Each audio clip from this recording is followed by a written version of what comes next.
నమస్తే అండి. ఇవాల్టి కథ అవిటి మనసు. రచించిన వారు కోటపల్లి ఉదయబాబు గారు. నాకు ఈ సంబంధం అన్ని విధాలుగా నచ్చింది నాన్న. కావేరి అంటున్న మాటలకు కొయ్యబారిపోయారు ఆమె తల్లిదండ్రులు. అన్నీ వినే అంటున్నావా? ఆ తర్వాత మా మీద పడిస్తే మేమేం చెయ్యలేం. తల్లి మాణిక్యాంబ నిష్ఠూరంగా అంది. లేదమ్మా, అన్నీ తెలుసుకునే అంటున్నాను, కావేరి స్థిరంగా అంది. అది కాదమ్మా, అతను మూగవాడు, పైగా కాస్త చెవుడు కూడా ఉందట. ఎంత ఇయర్ మిషన్ పెట్టుకున్నా రెవెన్యూ డిపార్ట్మెంట్లో పనిచేస్తూ ఉండి కూడా కట్నం వద్దు అన్నాడంటే అతనిలో ఇంకేం లోపం ఉందో ఏమిటో. తండ్రి ఏదో చెప్పబోతుంటే కావేరి మధ్యలోనే వారించింది. కాదనకండి నాన్న, ఆ మాటకొస్తే లోపాలు మీలో లేవా, నాలో లేవా? ఎవరిలో ఉండవు నాన్న లోపాలు? నా గురించి అతను పూర్తిగా విచారణ చేసుకున్న తరువాతనే కదా పెళ్లి చూపులు చూడ్డానికి వచ్చింది. అతను ఎలాంటి వాడైనా సర్దుకునే ఓర్పు, సహనం నాకు వెన్నతో పెట్టిన విద్యగా నేర్పించారు మీరు. ఇంకేమీ ఆలోచించకుండా ఈ వివాహం జరిపించండి. కాళ్ళ దగ్గరికి వచ్చిన సంబంధాన్ని కాలదన్నుకొని అందని ద్రాక్ష పుల్లనా అని పెదవి విరిచే కంటే అందిన దాంట్లో సంతృప్తి వెతుక్కోవడం మంచిదని నా అభిప్రాయం. ఇంకా మీ గుండెల మీద కుంపడిలా ఉండి మీకు మనశ్శాంతి లేకుండా చేసే కంటే నాకు ఇంతే ప్రాప్తం అనుకున్న తృప్తి అయినా నాకు మిగిలనియండి. కూతురి మాటలకు దీర్ఘంగా నిట్టూర్చి భార్య వైపు చూసి ఒక నిర్ణయానికి వచ్చినట్లు తల పంకించి తమ అంగీకారం మగపెళ్లి వారికి తెలియజేయడం కోసం హాల్లోకి నడిచారు ఆ దంపతులు. నారాయణరావు కాలేజీ చదువుకునే రోజుల్లో అల్లరచిర్రలు తిరుగులు తిరిగి చేతులు కాలాక జీవిత సత్యాలను అనుభవంలోకి తెచ్చుకొని ఇక ఉద్యోగం వచ్చే అవకాశం లేదని గ్రహించి పెట్టుబడి అవసరం లేని వ్యాపారమైన ఓ కాన్వెంట్ను పెట్టుకుని తాను నేర్చుకున్న విషయాలు 10 మందికి నేర్పుతున్నాను అన్న సంతృప్తితో ఊరిలోనే ప్రధానమైన కాన్వెంట్ డైరెక్టర్ స్థాయికి ఎదిగాడు. పట్టణ కాన్వెంట్ల అసోసియేషన్కి గౌరవ అధ్యక్షుడు కూడా. డిగ్రీ 2వ సంవత్సరంలో ఉండగానే అతనికి తన మేనకోడలు మాణికాంబతో వివాహం జరిగింది. తల్లిదండ్రులకు ఒక్కగానొక్క కొడుకు అయిన అతడు తన పెళ్లి నాటికి 4 ఎకరాల క్షేత్రమైన మాగాణి భూమికి యజమాని. పెళ్లైన వెంటనే నీ ఇంటి ఆడది నిన్ను సతాయించకుండా ఉండాలంటే ఓ పిల్లనో ఓ పిల్లవాడినో కనేసే అవకాశం కల్పించేస్తే ఆ తర్వాత వాళ్ల పాటు ఏవో వాళ్ళు పడతారు. ఎంతసేపు ఇంటి భోజనమే అంటే ఏం బాగుంటుందిరా? పొరుగింటి పుల్లకూర ఎంత రుచిగా ఉంటుందో కూడా తెలుసుకుని ఎంజాయ్ చేయడమే జీవితమంటే అన్న స్నేహితుల మాటలు వేదమంత్రాల్లా పనిచేసి నారాయణరావు వాటిని తూచా తప్పకుండా పాటించారు. ఏ అలవాట్లు చేయించాలో అన్నిటినీ నారాయణరావుకి నేర్పి వదిలేశారు వాళ్ళు. అప్పుడు అతను చేసిన అప్పులు తీర్చడానికి 3 ఎకరాల భూమిని అమ్మేయాల్సి వచ్చింది. అందిన చోటల్లా అప్పులు చేసి స్నేహితులే ప్రపంచం అనుకున్న అతనికి వాళ్ళు తొంటి చెయ్యి చూపడంతో స్నేహం అనేది తమ అవసరాలు తీర్చుకోవడం కోసం వాడుకునే ఆయుధం మాత్రమే అన్న స్థిర నిర్ణయానికి వచ్చాడు. అప్పుడు అతనికి తన బాధ్యత వెన్నుతట్టునట్టయింది. అయితే అప్పటికే 3 ఆడపిల్లల తండ్రిగా మిగిలాడు. కన్న తల్లిదండ్రులను, కట్టుకున్న భార్యను స్నేహితుల మాయలో పడి వారిని క్షోభ పెట్టాడో అనుభవంలోకి వచ్చేసరికి స్నేహితులు అంటేనే అసహ్యం పుట్టింది. దాంతో సమాజాన్ని శాసించే ఒక కరుడు కట్టిన మనస్తత్వం అతనికి అలవాటయ్యింది. ఎవరైనా తనను తన వాళ్ళనేమైనా అంటారేమోనని ముందుగానే ఊహించుకుని వాళ్ల ఎదుటే తన వాళ్ళని దుమ్మెత్తి పోసే తత్వం నేర్చుకున్నాడు. దాంతో అవతలి వారు తమ ఈగో చల్లారి సంతోషంతో అక్కడి నుండి నిష్క్రమించేవారు. ఆ కర్కశత్వమే అతన్ని కాన్వెంట్ నిర్వహణలో ఉత్తమ శిక్షగా రూపాంతరం చెందింది. తమ పిల్లలకు తాము దండించుకోలేని బలహీన మనస్తత్వం గల తల్లిదండ్రులు వారిని అతని దగ్గర చేర్పించి అతడిని అనతి కాలంలోనే లక్షాధికారి చేశారు. మొదట 2 ఆడపిల్లలకు అత్యంత వైభవంగా తన స్థాయికి తగిన సంబంధాలు చూసి పెళ్లిళ్లు చేశారు నారాయణరావు. అయితే ఎంతసేపు అక్కలిద్దరికీ తమ భర్తలు, అత్తగారి తరపు గొప్పలు, తమ చీరలు, నగలు వాటి దాసే. పాతకాలం భావాలతో తల్లి కూడా అటే. తండ్రి నారాయణరావు ఎప్పుడూ బిజీయే. అటువంటి వాతావరణంలో ఎవరి ప్రేమకు నోచుకోక ఆ బంగారు పంజరంలో మిగిలిన ఒంటరి పక్షి కావేరి. నడిమంద్రపు సిరితో ఎవరితో ఏం మాట్లాడుతున్నానో తెలియని అహంకారంతో అనుక్షణం తన వారి అందరి యూసడింపులకు గురి అయిన వ్యక్తి ఆమె. కావేరి ముఖం అరవిరిసిన కమలంలా, మచ్చలేని జాబిలిలా ఉంటుంది. తండ్రి కాన్వెంట్లో చిన్నప్పటి నుండి చదివిన ఆమె చదువులో ఎప్పుడు ప్రథమ స్థానంలోనే ఉండేది. అయితే కావాలని డైరెక్టర్ గారు తన కూతురికి ఎక్కువ మార్కులు వేయించుకోరారన్న అపవాద ఎక్కడ మీదన పడుతుందోనని తన నీడను కూడా నమ్మని నారాయణరావు ఆమెకు తక్కువ మార్కులు వేయించేవాడు. అయినా నిరాశ నిస్పృహలు పక్కన పెట్టి మార్కులు మనిషి విజ్ఞానానికి కొలబద్ద కాదు అని నిర్ణయించుకున్న కావేరి విజ్ఞాన సముపార్జనకే ప్రాధాన్యత ఇవ్వడం మీదే దృష్టి సాధించింది. కావేరికి పరిపూర్ణమైన విజ్ఞానము చూసిన వెంటనే దృష్టి తిప్పుకోలేని పరువారానికి వచ్చిన వంగినపల్లి మామిడి పండు రంగుతో, మర్రి చెట్టు ఊడలాంటి జుట్టుతో మిలమిలలాడే ఆమె పుత్తడి బొమ్మ పూర్ణిమకు అర్ధాయుష్యులాగా ఒకే ఒక లోపం పెట్టాడు భగవంతుడు. పోలియో కారణంగా కుడికాలు లోపలికి లాగేసి అందరి చేత అవిటిది అని అనిపించుకోకపోయినా కాలు సరిగా లేని పిల్ల అనిపించుకునే లోపం ఉన్న ఆమెను తండ్రి భయం చేత ఎవరూ ఏమీ అనేవారు కాదు. ఏమన్నా అంటే ముఖ్యంగా అనేది నారాయణరావే. కావేరి ఏ పని చేద్దామని ఉత్సాహంగా లేచినా ఈలోగా ఆ పని ఆమె అక్కలిద్దరూ పోటీ చేసేసేవారు. చిన్నప్పటి నుంచి వాళ్లే ఆమెకు పోటీ. తండ్రి వాణ్ణి మెచ్చుకోలిగా చూస్తుంటే అలాంటి భాగ్యం తనకు ఎప్పుడా అని వెంపల్లాడిపోయేది కావేరి. కాలు బాగా లేనిదానివి, వాళ్లతో నీకు పోటీ ఎందుకమ్మా? మొదటిసారి నోట ఆ మాట విన్నప్పుడు బాణం గొచ్చుకున్న పావురంలా విలవిలలాడిపోయిన ఆమె ఆ తరువాత అలవాటు పడిపోయి ఆమె మనసు బండబారిపోయింది. ఆ మాట అన్నది ఎవరో కాదు, తన కన్న తండ్రిగా. ఆమె విరక్తిగా నవ్వుకొని సరిపెట్టుకోవడం అలవాటు చేసుకుంది. 10వ తరగతి జిల్లా మొదటి స్థానంలో వచ్చిన ఆమెను పై చదువులు చదివించమని నారాయణరావుకు ఎంతోమంది నచ్చచెప్పి చూశారు. కానీ లాభం లేకపోయింది. తండ్రి మెచ్చుకోలు కోసం ఎదురు చూసింది. అదే ఉంటే ఆమె జిల్లా కలెక్టరై ఉండేది. అయితే నారాయణరావు ఆమెను వెంటనే చదువు మాన్పించేశాడు.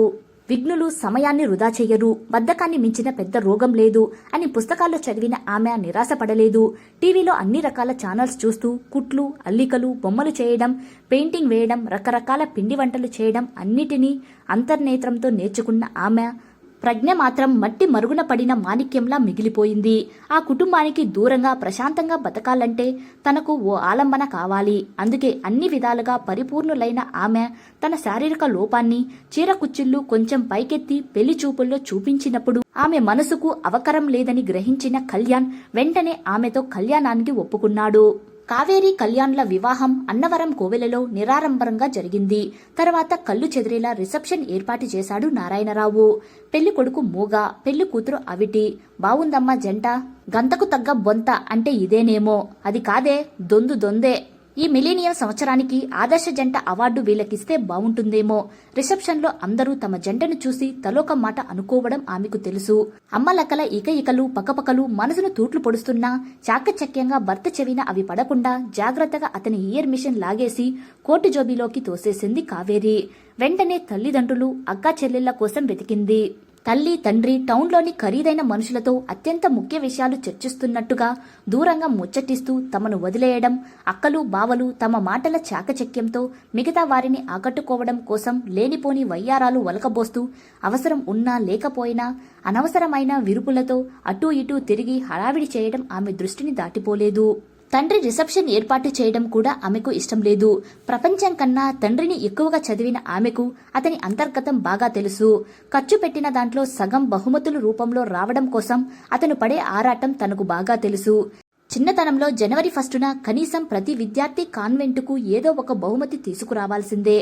అలా రానివాడు ఏదో ఒక రూపంలో పనిష్మెంట్ పొందేవాడు. మీకు చదువు చెప్పే ఉపాధ్యాయులకు, డైరెక్టర్ అయిన నాకు ఒక చిన్న బహుమతి కూడా కొని పంపలేని మీ తల్లిదండ్రులకు మీరు మాత్రం ఇక్కడ చదివేసి ఇంజనీర్లు, డాక్టర్లు అయిపోవాలి అంటూ చితకబాదేవాడు. తిన్నన్ని తిని పళ్ళ జ్యూసులు తాగి మిగిలినవి అన్ని చిన్న షాపులకు తరలించి డబ్బు చేసుకునే తండ్రి అంటే ఆమెకు ఆ విషయంలో పరమ అసహ్యం. ఏ పండగ రోజు అయినా అందరూ ఆమెను ఒంటరిని చేసి పార్టీకని, పిక్నిక్, ఫంక్షన్స్ కని వెళ్లిపోయేవారు బయటకి. కాలుతో నువ్వు అవన్నీ తిరగలేవమ్మా అని ఆమెను వదిలేసి వెళ్లిపోయిన సమయాల్లో ఆ ఇంటిలోని ప్రతి వస్తువు ఆమెకు నేస్తమే. తన మోగ బాధ వాటికి తెలియనంతగా ఆ ఇంట్లో ఎవరికీ తెలియదు, అవసరం లేదు కూడా. నారాయణరావు తన స్థాయికి తగ్గట్టుగా తన గొప్ప చాటుకోవడం కోసం సార్య పేరుతో తనతో పాటు అత్తవారింటికి పంపిద్దాం అనుకున్న ఖరీదైన వస్తువులన్నిటినీ కావేరి సున్నితంగా తిరస్కరించింది. ఇవన్నీ మీ దగ్గరే ఉంచండి నాన్న, నాకు ఏ క్షణాన అవసరమైనా వచ్చి తీసుకుంటాను. ఇచ్చే తండ్రి మీరు ఉండగా నాకు ఏమి లోటు చెప్పండి అంది తండ్రి మనసు నొచ్చుకోకుండా. తన పెయింటింగ్స్, హ్యాండ్ క్రాఫ్ట్స్ అన్నీ ఒక్క వస్తువు కూడా వదలకుండా తనతో తీసుకువెళ్తున్న ఆమెను చూసి పిచ్చిదిలా ఉందే అంటూ నవ్వుకున్నారు ఆ మెక్కలిద్దరూ. విస్తుపోయారు నారాయణరావు దంపతులు. పంజరం నుండి బయటపడుతున్న చిలకల మనసులో ఉవ్వెత్తున లేచి పడుతున్న ఆనంద కెరటాలు ఎవరికీ కనిపించకుండా భర్త కళ్యాణ్తో అత్తవారింటికి ప్రయాణమైంది కావేరి. వచ్చిన పని మర్చిపోయి సంబరాశ్చర్యాలతో ఇంటిని పరిశీలిస్తున్న డ్రైవర్ రమణని అప్పుడే హాల్లోకి వచ్చిన కావేరి సాధారణంగా ఆహ్వానించింది. రా రమణ, లోపలికి రా, అలా నిలబడిపోయావేం? అమ్మా, నాన్న, అక్కా, బావలు అంతా బాగున్నారా? అంతా బాగున్నారమ్మా. నాన్నగారి మనస్తత్వం మీకు తెలియందేముంది? అంత ఇంట్లో బిక్కుబిక్కుమంటూ వారిద్దరూ అనుక్షణం మిమ్మల్ని తలవడమే.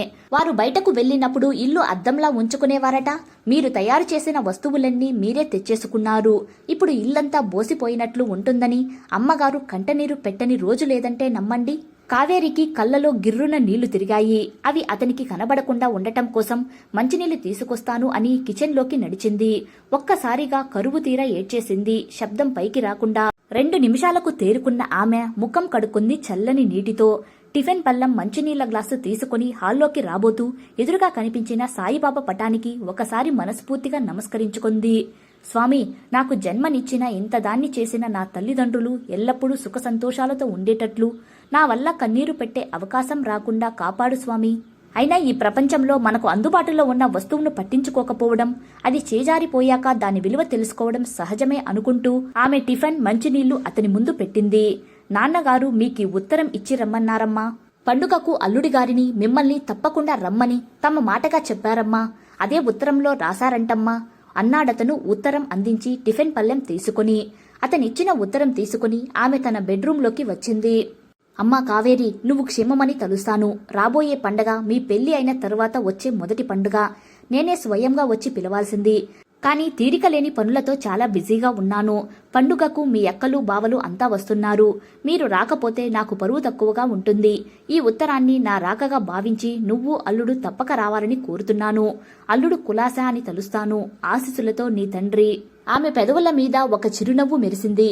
అక్కా బావల ముందు తన పరువు నిలబడడం కోసం తమని మొదటి పండగకి ఆహ్వానిస్తున్నారన్నమాట. వారి అందరి ముందు తన భర్త స్థాయి కొంచెం తక్కువ కావడంతో మొదటి నుంచి ఆయన అంటే చిన్న చూపే. ఆ ఆలోచన భరించలేకపోయిన కావేరి వెంటనే లెటర్ హెడ్ తీసుకుని తండ్రికి ఉత్తరం రాయసాగింది. వేదమూర్తులైన అమ్మా నాన్నగారికి మీ ఆఖరి కుమార్తె కావేరి హృదయపూర్వక నమస్కారాలు. మీ పరువు నిలబడడం కోసం మా వివాహమైన తరువాత మొదటి పండగకు రమ్మని ఆహ్వానించినందుకు మీకు సదా కృతజ్ఞతలు. కాని కాలు సరిగ్గా లేని పిల్ల ఇల్లు కదిలి రాలేదని మీరు మర్చిపోయినట్టున్నారు నాన్నా. అవును నాన్నా, మనం ఏ పరిస్థితి నుంచి ఈనాటి ఉన్నత స్థితికి ఎలా వచ్చామో నాకు బాగా గుర్తుంది. అయితే డబ్బే ప్రపంచమైన మీకు, విద్యను వ్యాపార దృష్టితో మాత్రమే చూసే మీకు నాలాంటి వారి వేదనలు అరణ్య రోదనలుగానే మిగులుతాయి. చిన్నతనంలో నేను ఫస్ట్ మార్కులు సంపాదించిన పట్ల మీరు ఒక్కసారైనా మెచ్చుకుంటారేమోనని ఎన్నోసార్లు ఆశించి భంగపడ్డాను.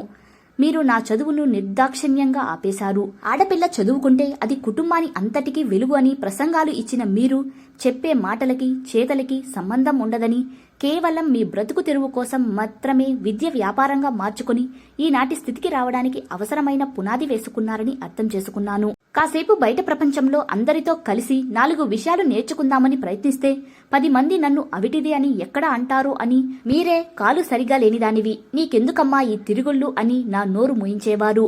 పెళ్లికి వచ్చిన పెద్దలందరూ మిమ్మల్ని పలు ప్రశ్నలతో వేధిస్తారని తెలిసి గుట్టుచప్పుడు కాకుండా ఆఖరి పిల్ల పెళ్లి అన్నవరంలో చేస్తామని మొక్కుకున్నామని తుతుమూత్రంగా జరిపించేశారు.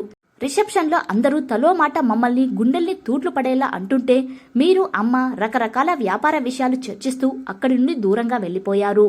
ఆనాడు అత్తవారింటికి నన్ను పంపేసిన నాటి నుండి ఈ రోజు వరకు కూడా రమణ వచ్చి చూసిపోవడమే తప్ప అమ్మకు కూడా ఖాళీ లేదా నాన్నా? మీకు సరే, ఎప్పుడూ ఖాళీగా ఉండదు. ఏది ఏమైనా అవిటి బిడ్డ పట్ల మీ బాధ్యతలు నెరవేర్చినందుకు చాలా సంతోషం. మమ్మల్ని క్షమించండి నాన్న, మేము ఎక్కడికి రాము. ఇప్పుడే కాదు, మీరు అమ్మ మనసు మార్చుకొని వచ్చి పిలిచినా సరే నేను మీ ఇంటికి రాలేను. నా భర్త నా పాలిట దైవం. ఈ ప్రపంచంలో ఏ వ్యక్తి నుండి లభించని ఓదార్పు, లాలన, పాలన అన్నీ ఆయన నుండి నాకు లభించాయి. మాది అంగవైకల్య దాంపత్యమే, కానీ మావి మీలాంటి అవిటి మనసులు కాదు నాన్న. మీ దగ్గర ఉన్నంత కాలం జీవచ్చంలా బ్రతికిన నేను నా భర్త సమక్షంలో చిగురించాను. మీ కళ్ళు తిరిగిపోయే వార్త మరొకటి చెబుతాను వినండి. నాకు ఇప్పుడు 5వ నెల. ఒకవేళ నా బిడ్డ అంగవైకల్యంతో పుడితే నేను అందరిలాంటి మనిషినే, నాకు ఎటువంటి లోపము లేదు అని అనుకునేలా నా బిడ్డను సగౌరవంగా పెంచుతాను. కానీ అవకాశం, డబ్బు ఉండి కూడా ఏ డాక్టర్ను సంప్రదించకుండా పెళ్లి చూపుల్లో కూడా మా అమ్మాయి అవిటిది అని చెప్పుకుంటే ఎక్కడ సంబంధం చెడిపోతుందో అని అబద్ధం చెప్పుకోవాల్సిన కర్మ రాకుండా పెంచుతాను. మీరు నాకు ఎంతటి విజ్ఞానం నేర్పారో చూశారా నాన్న? మా వారికి విజయవాడ నుండి పెద్ద తిరుపతి ట్రాన్స్ఫర్ అయింది. వారం రోజుల్లో మేము అక్కడికి వెళ్ళిపోతున్నాము కూడా. ఇకనైనా మీ అవిటి మనసును మార్చుకోండి నాన్న. ఉన్నంతకాలం అలాగే ఉంటాను అంటారా? మీకు కావేరి అనే కూతురు పుట్టిపోయింది అనుకోండి. అసలు నాకు ఈ పోలియో ఎలా వచ్చింది నాన్న? నువ్వు పోలియో డ్రాప్స్ వేయించు, నేను బిజీ అని మీరు, మీ కాన్వెంట్లో వేయించినప్పుడు మీరే తీసుకెళ్లి వేయించండి అని అమ్మ మీ బాధ్యతలను మర్చిపోబట్టే కదా నాకు ఈ పోలియో అటాక్ అయింది. అదే పని మీరు సకాలంలో చేసుంటే ఈ విషయం మాత్రం నాకు పెద్దక్క చెప్పి పుణ్యం కట్టుకుంది, లేకుంటే నాకు ఈ విషయం తెలిసేది కాదు. ఏది ఏమైనా మీరు మంచి పని చేశారు, నాకు తగిన వాడిని చూసి పెళ్లి చేశారు, అందుకు మీకు సదా కృతజ్ఞురాలిని. మీ మనసు మారినప్పుడు మీ దంపతులిద్దరూ మా ఇంటికి రావచ్చు. ఒకవేళ రావడం ఇష్టం లేకపోతే మీ అవిటి మనసు తీసుకున్న నిర్ణయానికి మీ కూతుర్ని బలిచ్చాను అనుకోండి. అంతేకాని మరేనాడు మమ్మల్ని మీ ఇంటికి ఆహ్వానించవద్దు. దయచేసి మమ్మల్ని వదిలేయండి. ఉంటాను, సెలవు. నమస్కృతులతో కావేరి. రమణకు ఉత్తరం ఇచ్చి అతను కారు తీసుకుని వెళ్లిపోగానే కావేరి తిరిగి బెడ్రూంలోకి వచ్చింది. భర్త ఫోటోని చేతిలోకి తీసుకుని ఆప్యాయంగా ముద్దు పెట్టుకుంది. మీరు గర్వపడే పని చేశానండి. మనకు పుట్టబోయే బిడ్డకు అంగవైకల్యం మాత్రం రాదండి. నాకు నమ్మకముంది. ఎందుకంటే అసలైన అవిటి మనసులకు దూరంగా మనం తిరుపతి భగవంతుని పాదాల దగ్గరకు వెళ్లిపోతున్నాం కాబట్టి అనుకొని ఆమె ఫోటోని గుండె కానించుకుని తృప్తిగా కళ్ళు మూసుకుంది. కథ సమాప్తం. కథ నచ్చితే లైక్ చేయండి. ఇలాంటి మరిన్ని వీడియోస్ కోసం మన ఛానల్ని సబ్స్క్రైబ్ చేసుకోండి.